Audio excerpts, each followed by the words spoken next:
My name is Sheppard Skærved, and I'm a violinist, and I'd like to introduce you to my project, which is called Knowledge Exchange Violin. This is supported by Research England and includes a number of institutions on both sides of the Atlantic. In the UK, I'm working with the world's oldest museum, the Ashmolean Museum, and with the RSPB, the Royal Society for the Protection of Birds. In Belgium, I'm working with the Musical Instrument Museum and also with an organization called Full Circle. In the US, I'm working with the Metropolitan Museum of Art, the Library of Congress, with the Schubert Club Museum just over the river here, from here in St. Paul, and as today, with the wonderful MIA here in Minneapolis, which is one of my favorite museums in the world, no question. It's been a huge privilege to be able to work here over recent years and to be back here now. I'm just going to play a tiny bit of music. There's often a big question of what business does music have in a museum? The obvious thing is to just briefly illustrate it. We're surrounded by beautiful art from the 17th and 18th century here, and if I was to play you a tiny bit of French music from that period by a man called Demachy Le Sieur, there's the obvious thing of how it fits into this environment.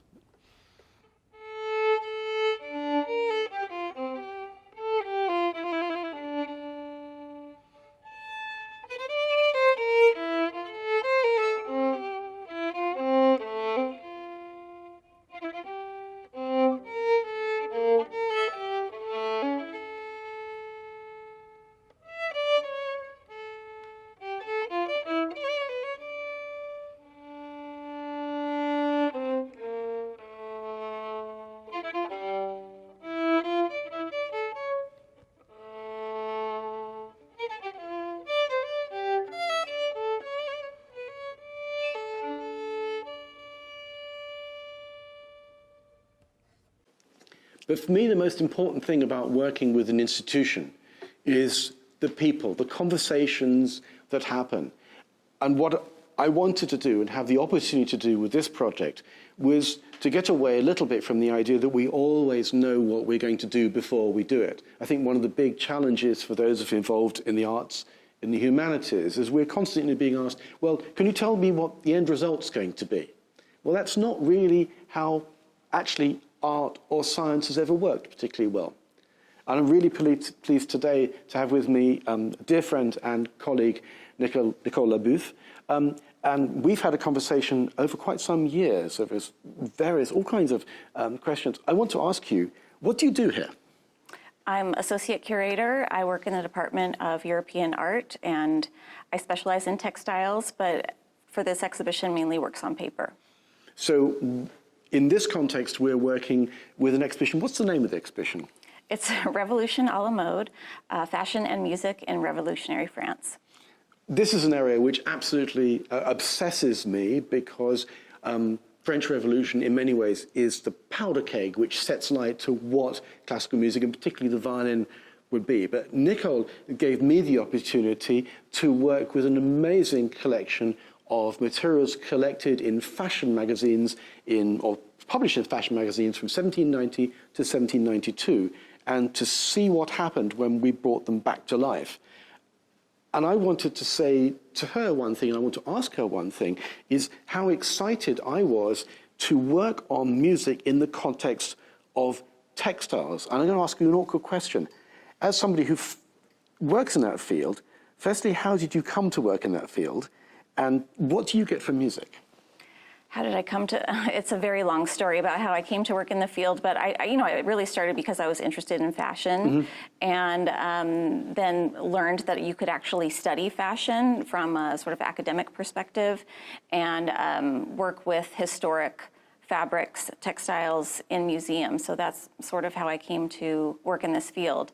And your other question was about why am I interested in music? No, what do you get from music? Because we put music in this exhibition, and I'd love to know what you've got from it, just as from your point of view. Right. Well, I mean, it touches on a lot of conversations that we've had, between us and with Rebecca as well, who collaborated on this project. But what I thought was really fascinating about these magazines is that there's so much intermingling of different art forms and different cultural conversations that are going on, and it's really not siloed in the way that we tend to be siloed today. So you could see how everything was really wonderfully mixed up and bumped up against each other all the time. And I wanted to just explore, what happens if we, instead of just studying fashion, the history of fashion in its own little container, and music over here, what happens if we sort of let them have a conversation? And what I thought was really fascinating was that there's, just as there are different kinds of clothing for different kinds of people. You have aristocratic fashion, you have middle-class fashion, you have working-class clothing. There's this same sort of, different kinds of music that you could consume, and different groups consumed different kinds of music. And in a way, it's working analogous to the way fashion was working at that time. And what I really learned from these periodicals and from the music selections that you recorded was that, some of the songs were really elite, and that was surprising to me. And it said a little bit about the readership of the magazines that you don't always get from studying just the fashion, because the fashion skewed a bit high end, but there's a bit of a mixture, and you see that. I think it's a little bit more pronounced with the music, that it's really virtuosic, and that was sort of a surprise for, I think, all of us. So that told me a little bit more about the readership of these magazines, and also about the kinds of selections that were being made by the editors. What kinds of art did they want to feature and kind of promote to their readership? The aperçu you've just indicated there, that you were given, if you like, a guidance as to what was the area of your field which you were looking at, how it was being targeted through the music, that kind of, I don't want to use the word, but the crossover between disciplines, almost as a kind of, as a torchlight showing you where to go, is for me very much at the heart of the thing I'm looking for.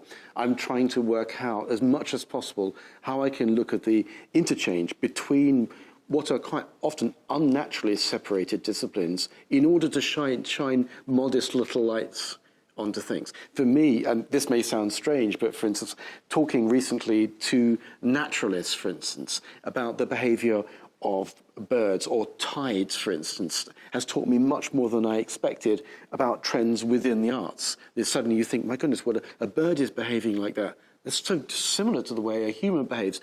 Birds have culture. We just choose to talk about them not having culture. What can we learn about their culture, literally from their taste? I was watching a film the other day of a parrot adorning itself with sticking straws in itself. It was dressing, and it was clearly, anybody can recognize somebody who wishes they had a mirror, right? So the idea of taste and how we share ideas, how we share, and how we communicate is something that is very important to me. But our last question I want to ask for you is that it seems to me that in what you're saying, there's also a really contemporary concern, which is something this museum seems to really kind of exude, which is how do we reach out to people today? How do we make what we're doing relevant to everybody? How do we work with something which on the surface of it looks like it's about a very particular elite, and make sure that everybody from all backgrounds enjoys it and has access to it? That's something which is important to you, isn't it?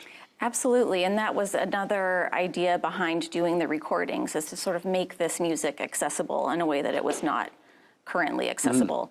Like I said, when I stumbled upon these scores in the magazines, I couldn't read them. I needed to have them recorded or performed so that I could just know what I was looking at and know what they sounded like. So doing the recordings and making them available is a form of access. I have to say, it was a very moving moment, because as you can imagine, when I'd done the recordings and they sent them off to you, I thought, what if she hates it? Well, I worried about that too. I was like, well, what if we've selected a bunch of like marching band music? Like, I don't know what it's going to sound like. Is it going to be pretty? So I was really happy that it sounds really lovely. Well, I pressed the button and I thought, oh no! And it came back. You said you were so, and actually that was also important, because it meant that we valued what we were doing so highly. I don't think we wanted to disappoint each other. Well, and I totally trusted you to. That's a bad idea. No, I also really trusted you to just, have really the best taste and to bring it to life in the best possible way, which you did, of course. Well, thank you very much for talking to us. That's really helpful, and it's such a privilege to work here. Every time I come back to Twin Cities and come to this gallery, I think this is a museum that I wish I had on my doorstep, even in London. I will be in here the whole time. Anyway, so thank you very much, Nicole. Thank you.